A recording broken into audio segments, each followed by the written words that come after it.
All of his co-workers were gone. What could it mean? Stanley decided to go to the meeting room. Perhaps he had simply missed a memo.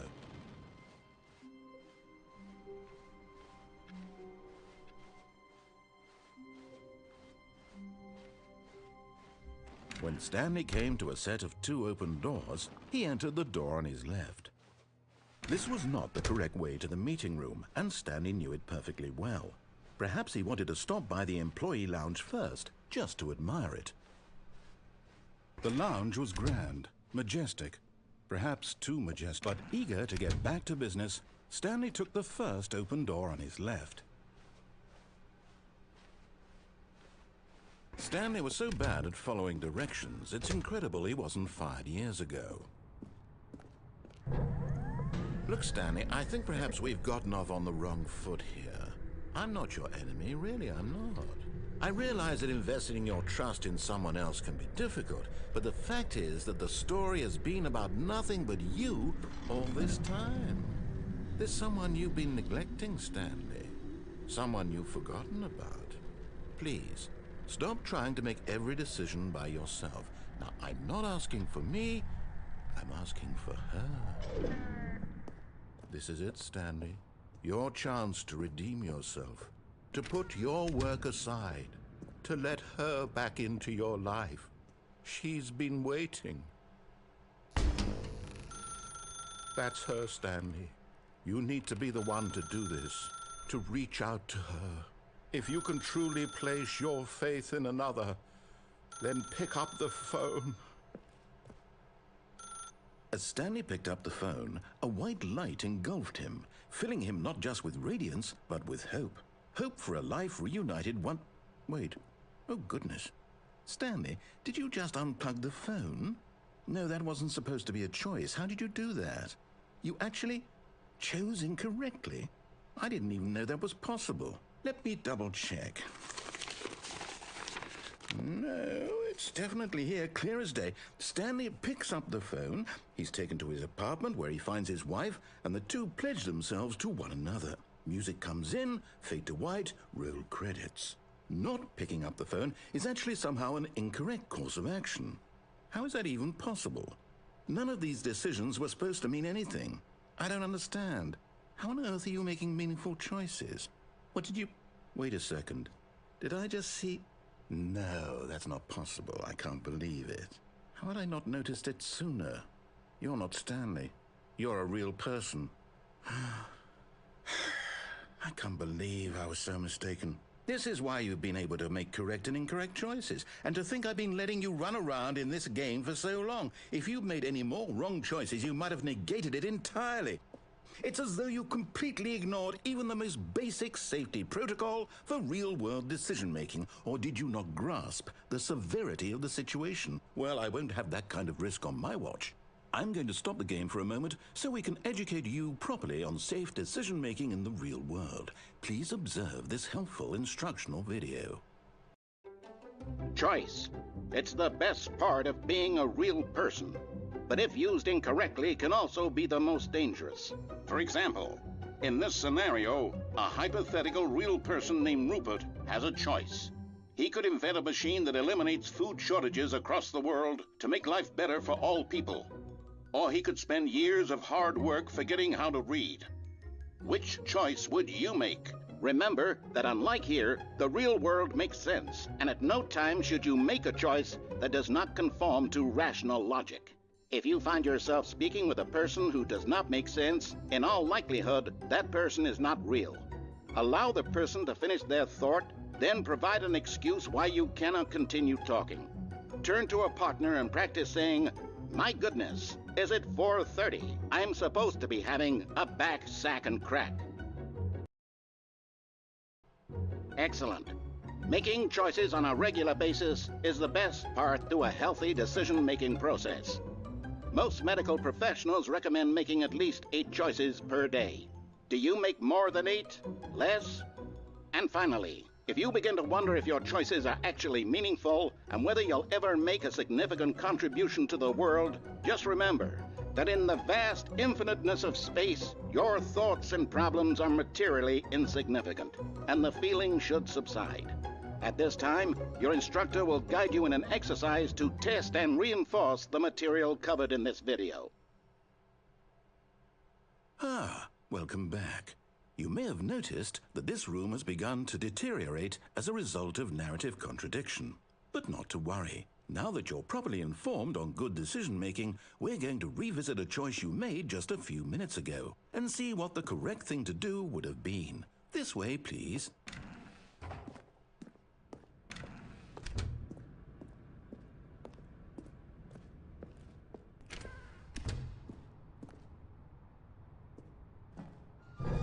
Now that we know your choices are meaningful, we can't have you jumping off the platform and dying. Imagine the main character dying senselessly halfway through the story. That story would make no sense at all. We just need to get you home as soon as possible before the narrative contradiction gets any worse. Unfortunately, it seems this place is not well equipped to deal with reality.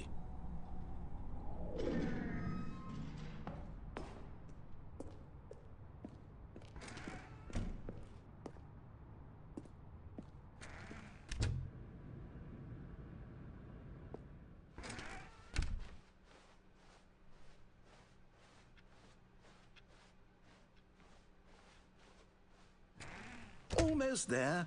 You'll take the door on the left, back to the correct ending, the story will have resolution once again, and you'll be home free in the real world. Now remember, all you need to do is behave exactly as Stanley would. That means choosing responsibly and always putting the story first. I'm quite sure you'll be up to the task. Just follow my lead and you'll be fine. All right. When Stanley came to a set of 2 open doors, he entered the door on his left.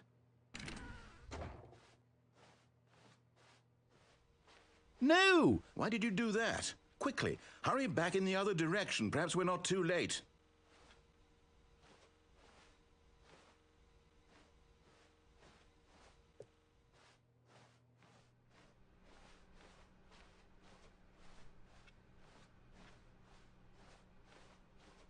Oh, it's ruined.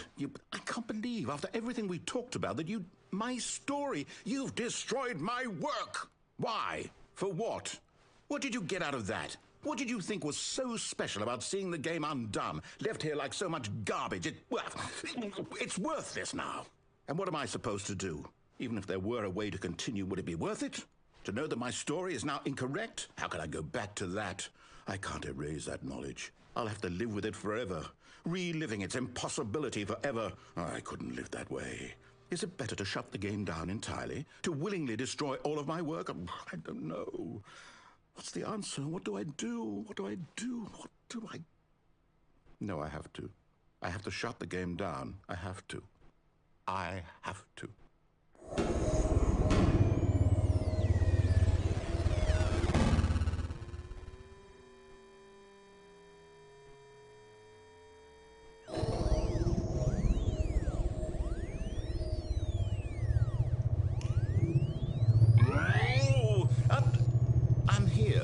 I'm still here in this pile of rubbish, with you who thought you were so clever. Now look where we are. My entire game is destroyed. It was the only thing in the world that was mine, and you've run it into the ground. What, did you think that would be funny? You just had to see? Didn't I impress upon you how important it was to be like Stanley? He actually knows how to do what I tell him to. He understands that if I say to do something, there's a damn good reason for it. That thought hadn't even occurred to you, had it? That there's a world outside of you? You're a child. Oh, my story. If you'd just gone through the door on the left, you would have seen it. There was a whole underground facility. You would have destroyed it and been victorious. It would have been so perfect. I worked so hard on it. I tried so hard to make... behave exactly as Stanley would.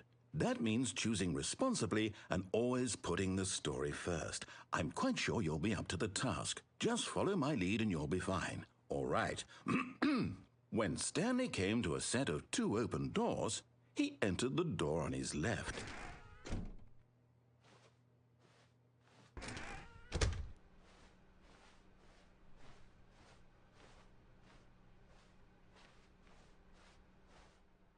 Yet there was not a single person here either. Feeling a wave of disbelief, Stanley decided to go up to his boss's office, hoping he might find an answer there. Coming to a staircase, Stanley walked upstairs to his boss's office.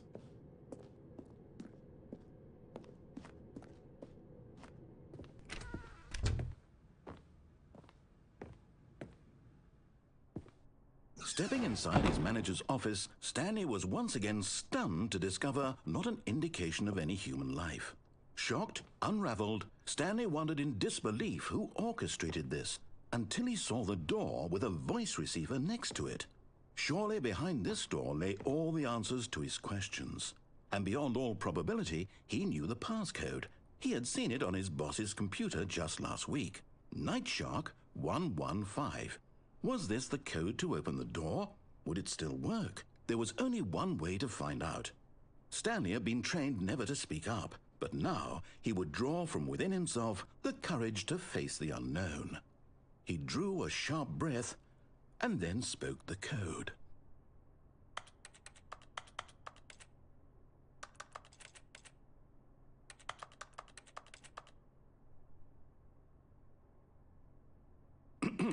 Stanley spoke the code.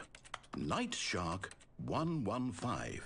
He spoke it into the receiver, right there on the wall.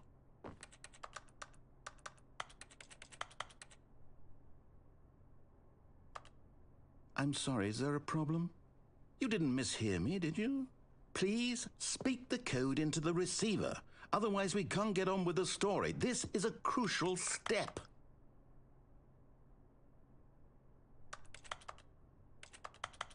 Okay, fine, you're not going to do it, but you know what? It's pretty humiliating to bring you this far, only for you to suddenly decide you have better things to do. I asked you for this one single thing, for your respect. The kind of respect Stanley shows for his choices. He knows what it means to take a story seriously. If you didn't want to see what I had to show you, then why did you come here? You had a choice, you know. You could have gone through the door on the right. You could have done whatever the hell you wanted over there. Why did you come this way? Speak. Say something to me. Explain yourself, you coward. You... When Stanley came to a set of two open doors, he entered the door on his left. Stanley? Hello? Are you... Is everything okay? Stanley, please. I need you to make a choice. I need you to walk through the door. Are you listening to me? Can you hear me? Is everything all right? Stanley, this is important. The story needs you. It needs you to make a decision. It cannot exist without you. Do you understand me? Whatever choice you make is just fine. They're both correct. You cannot be wrong here. We can work together. I'll accept whatever you do. I simply need you to take that step forward, please. Choose.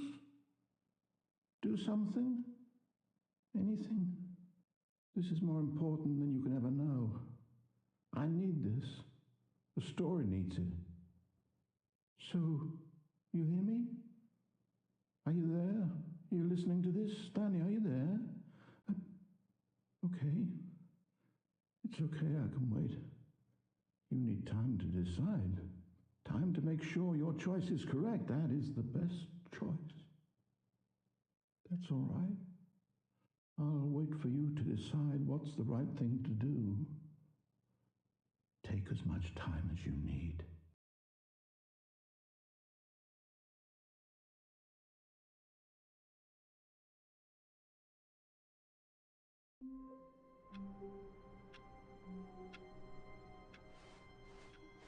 I can't wait to tell this story to my co-workers, Stanley thought. How amusing they'll find it. Oh, won't we all just laugh and laugh at the time I thought everyone had gone missing. When Stanley came to a set of two open doors, he entered the door on his left.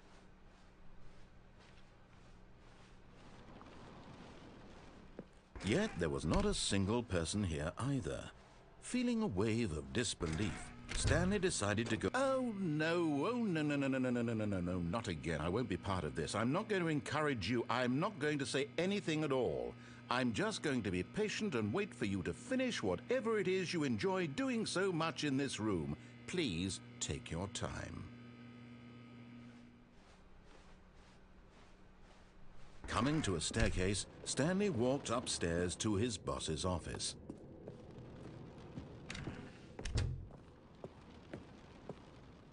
Okay, I think we all know the drill by now. Blah, blah, blah. Dark secrets, the keypad. Stanley pushes some buttons. Oh, hey, look, it's a new passageway. Quelle surprise.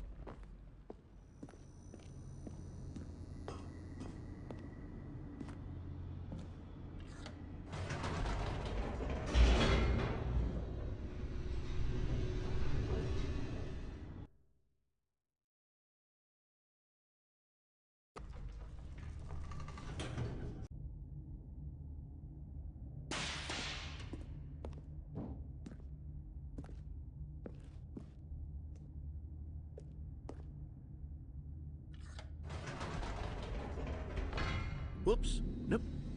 Never mind. Stanley actually got back into the elevator and went back up. Silly me.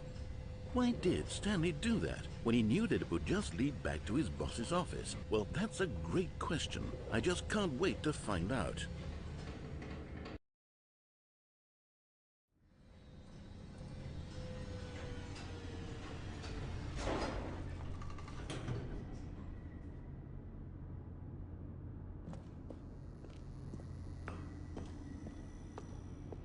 Here we are, Stanley. It's your boss's office. Exactly the way it was before you got onto the elevator.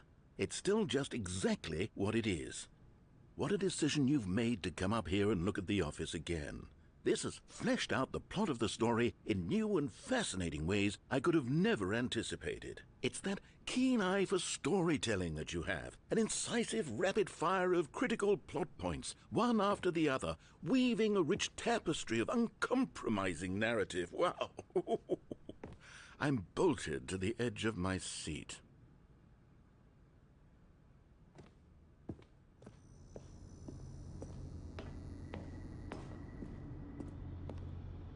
Incredible.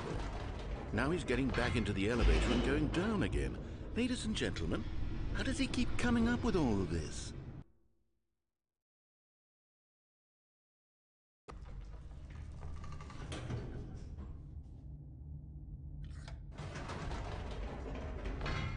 Did you think we were going to go forward down the spooky corridor? No. It's time once again to go back up in the elevator. I can't even begin to grapple with what might be up there. Is it the boss's office again? Or what if it's the boss's office this time? The suspense is killing me.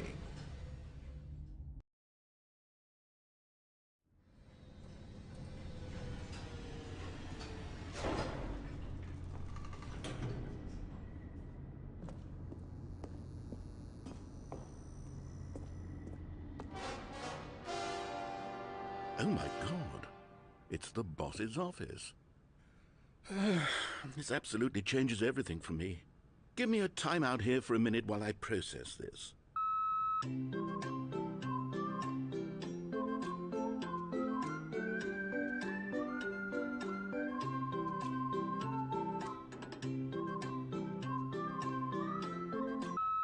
Okay, I'm ready. I'm prepared to embrace this stunning revelation and to move forward with... No! No, wait! No! I need more time to process.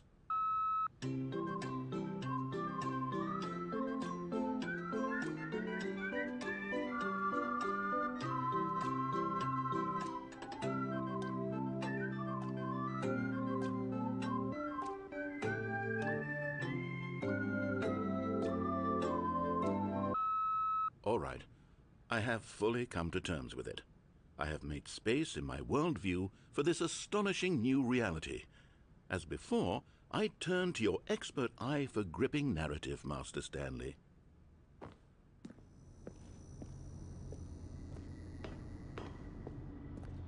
Of course. Going back down in the elevator. How did I not anticipate it? I mean, sure, now it's obvious, but you have to understand that 30 seconds ago, this kind of thing had never been attempted before. I had no frame of reference to even anticipate it. That's just how revelatory Stanley's decision-making is. A breath of fresh air in a landscape of storytelling that has grown stale and repetitive.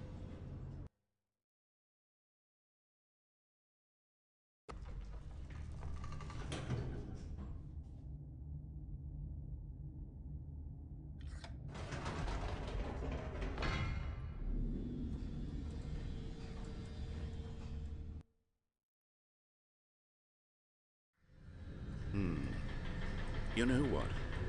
I've just thought of something. Hold on, let's stop for a moment. Don't you realize? It's the anticipation, Stanley. You and I, we have no way of knowing what will be at the top of this elevator. But the suspense, the agony of waiting and anticipating and having to guess, that's the real thrill. Oh, I simply don't want to let that feeling go. It's so precious, so fleeting.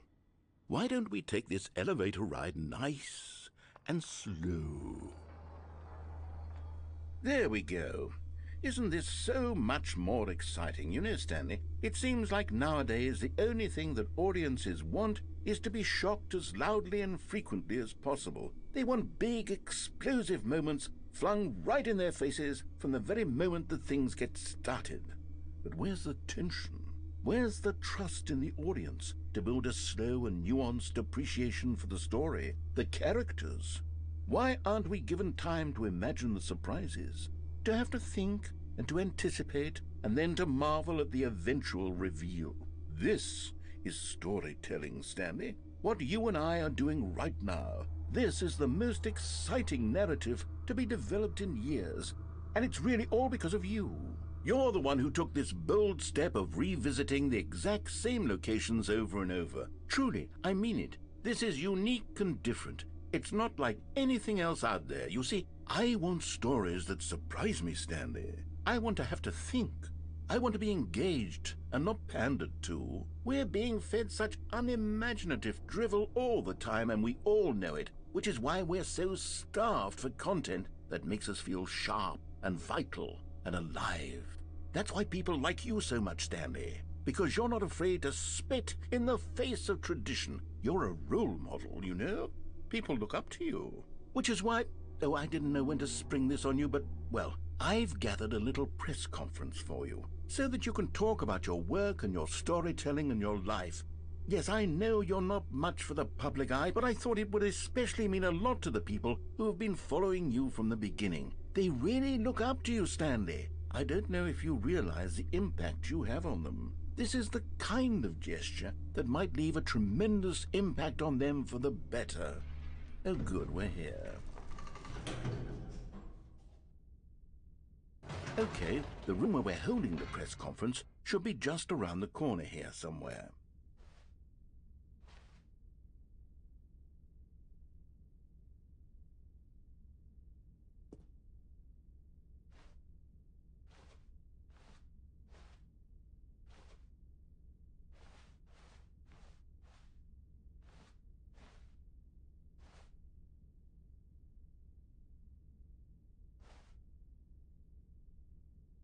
Ah, yes, here it is, just through this door.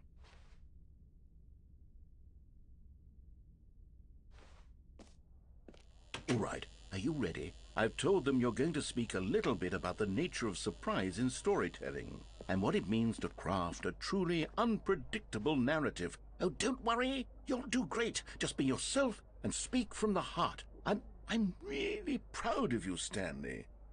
Okay, it looks like they're ready for you. Go get 'em.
How wonderful. Stanley was alone. Finally. This is great, he thought to himself. This is what I've wanted all along. I got what I wanted. When Stanley came to a set of 2 open doors, he entered the door on his left.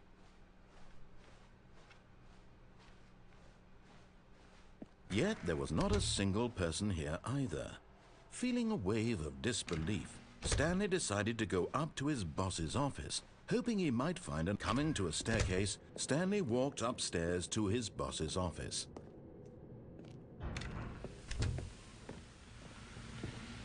Here's the door, just go.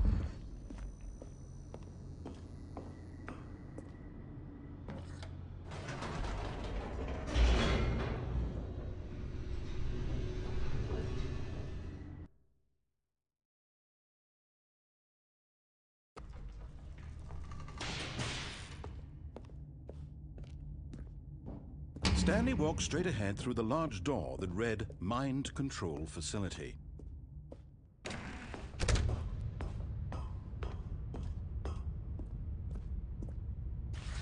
The lights rose on an enormous room packed with television screens. What horrible secret did this place hold? Stanley thought to himself. Did he have the strength to find out?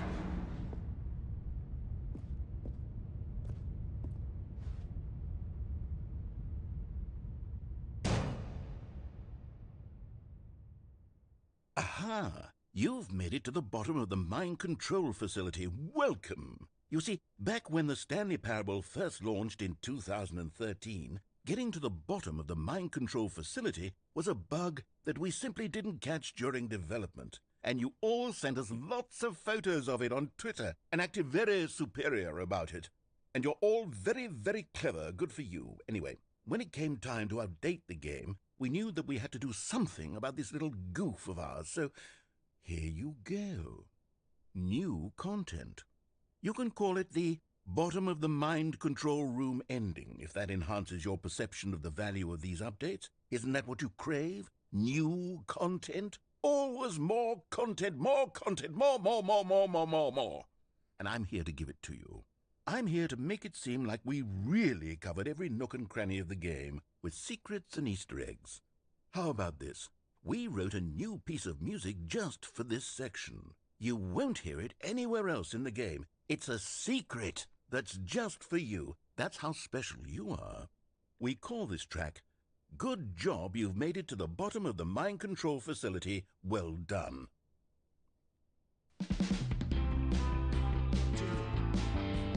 Good job, you did it. Good job. 3, 2, 1. Good job, you made it to the bottom of the mind control facility. You jumped on the catwalk. You should have been careful. You should have been careful. It used to be a bug, but now it's an ending. Now it's an ending. I believe in you. I believe in your ability to cross this barrier and chase your dreams. But railings don't mean anything. Good job, you did it. Good job, you did it. Good job, you did it. Good job, you did it. Good job, you did it. Good job, you did it.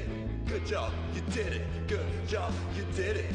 Good job, you did it. Good job, you did it.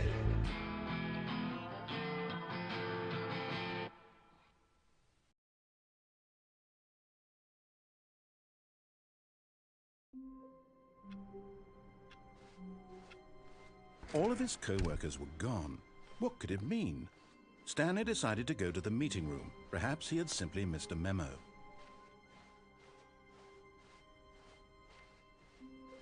When Stanley came to a set of 2 open doors, he entered the door on his left.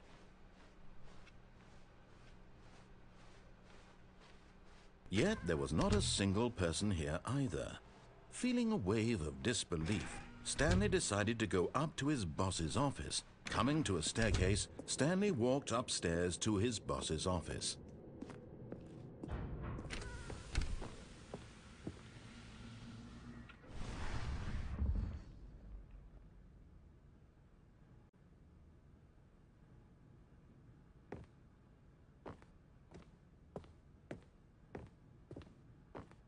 Here's the door.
Someone was following Stanley. He was sure of it.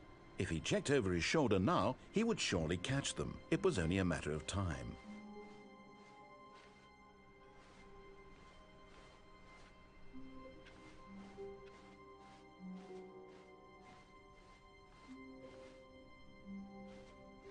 When Stanley came to a set of 2 open doors, this was not the correct way to the meeting room, and Stanley knew it perfectly well. Perhaps he wanted to stop by the employee lounge first, just to admire it. And here it was, the lounge. But eager to get back to business, Stanley took the first open door on his left. And so he detoured through the maintenance section, walked straight ahead to the opposite door, and got back on track. Yet there was not a single person here either. Feeling a wave of disbelief, Stanley decided to go up to his boss's office. Coming to a staircase, Stanley walked upstairs to his boss's office.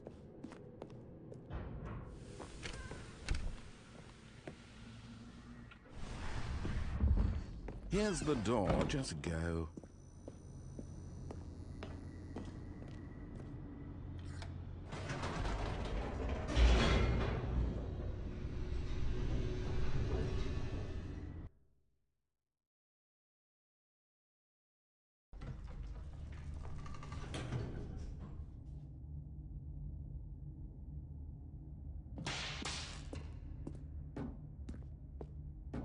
Stanley walked straight ahead through the large door that read Mind Control Facility. Although this passageway had the word Escape written on it, the truth was that at the end of this hall, Stanley would meet his violent death. The door behind him was not shut. Stanley still had every opportunity to turn around and get back on track. At this point, Stanley was making a conscious, concerted effort to walk forward and willingly confront his death.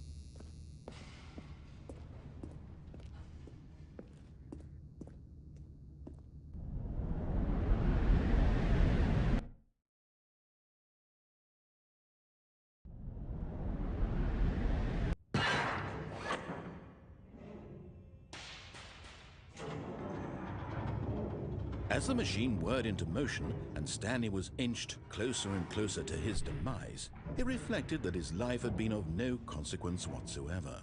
Stanley can't see the bigger picture. He doesn't know the real story, trapped forever in his narrow vision of what this world is. Perhaps his death was of no great loss, like plucking the eyeballs from a blind man. And so he resigned and willingly accepted this violent end to his brief and shallow life. Farewell, Stanley.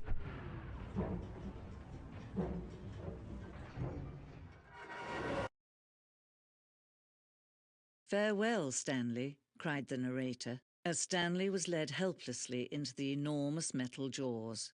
In a single visceral instant, Stanley was obliterated as the machine crushed every bone in his body, killing him instantly.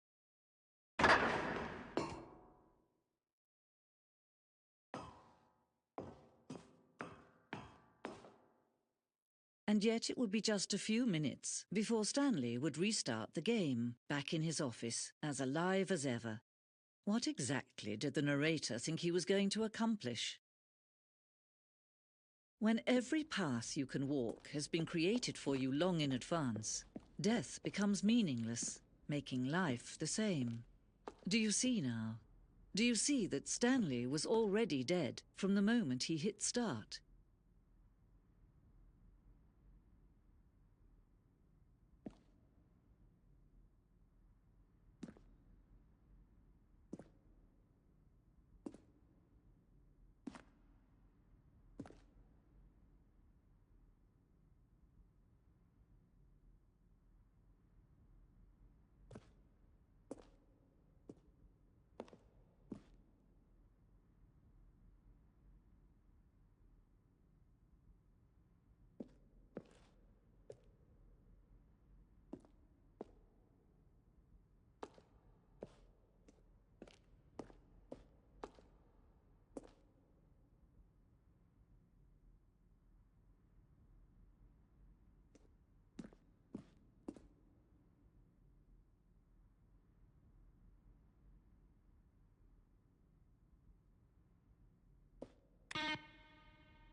Oh, look at these two. How they wish to destroy one another. How they wish to control one another. How they both wish to be free.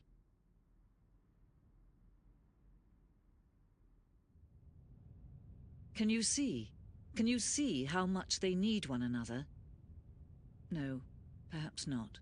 Sometimes these things cannot be seen. But listen to me. You can still save those two. You can stop the program before they both fail. Push escape and press quit. There's no other way to beat this game. As long as you move forward, you'll be walking someone else's path. Stop now and it'll be your only true choice. Whatever you do, choose it. Don't let time choose for you. Don't let...